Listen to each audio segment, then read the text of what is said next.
I'm Dr. Taylor Chastain Griffin with a background in mental health counseling and dog training, and as a researcher and leader in 2 international therapy animal organizations, I'm going to tell you today 5 mental health skills that you can be practicing with your pet.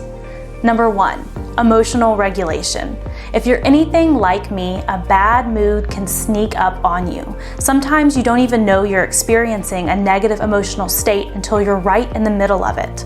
Well, lucky for me, I have this incredible Shih Tzu named Walter. Walter is usually a boisterous, happy guy, but if I'm experiencing any kind of frustration, having nothing to do with him, he wears it all over his body. His tail tucks a little bit, his head lowers, and it gives me the invitation to be proactive about my mental state. It helps me know what's happening within me so that I can work through it and move beyond it. Number 2, boundary setting. It sounds a little silly to talk about setting boundaries with our pets, and that's not really what I mean. I mean setting boundaries for our pets. When we work with therapy animals, we often talk about how therapy animals shouldn't simply tolerate their roles, they should actively enjoy it. The same is true for our pets. If they need space, we need to be able to give it to them. As we become advocates for our animals and learn their body language, set their boundaries, it opens up the space for conversations about boundaries as humans, and it helps us to see that boundary setting is a healthy and loving thing to do. Number 3, playfulness.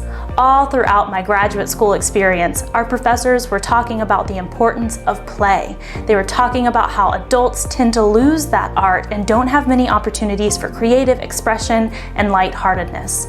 Well, our pets provide the perfect opportunity. What does your pet love to do? Do it with them and see how it makes you feel. Number 4, unconditional positive regard. Our pets tend to be vessels of grace and acceptance. They are so excited to see you when you come home. We as humans can sometimes assume the worst about others out of a spirit of self-protection, which makes sense. But if we open ourselves up to learning from our pets and learning how they receive others, we'll set ourselves up for healthier relationships between each other. Number 5, rest. We as humans are busier than ever. We often think we're resting when really we're scrolling through our phones or our minds are racing a million miles a minute. Rest with your pets. They will show you how and they will enjoy it.